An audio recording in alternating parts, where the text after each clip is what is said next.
بسم اللہ الرحمن الرحیم۔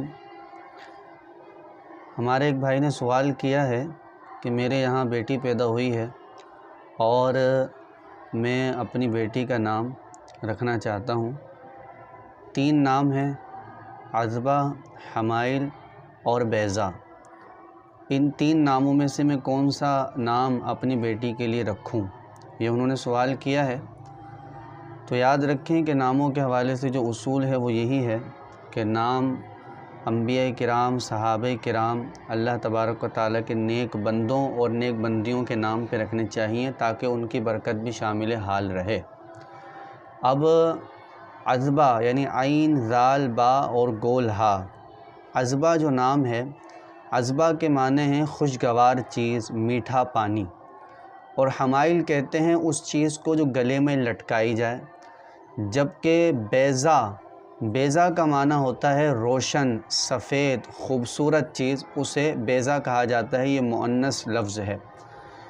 تو ہمارا جواب یہ ہے کہ آپ اپنی بیٹی کا نام ان تینوں میں سے بہتر یہ ہے کہ بیضہ رکھیں۔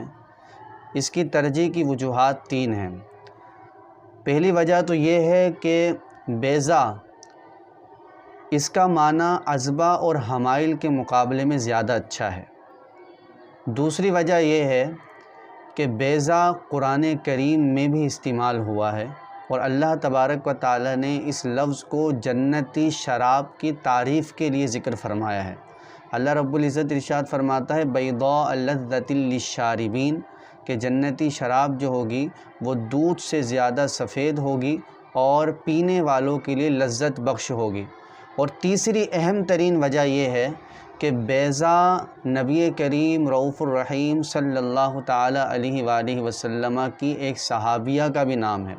حضرت حافظ ابن حجر عسقلانی رحمۃ اللہ علیہ نے الاصابہ میں ایک صحابیہ کا ذکر کیا ہے جن کا نام بیضہ فہریہ تھا، لہٰذا بیضہ نام رکھنا عذبہ اور حمائل کے مقابلے میں زیادہ بہتر ہے کہ اس طرح صحابیہ کی برکت بھی بچی کے شامل حال رہے گی۔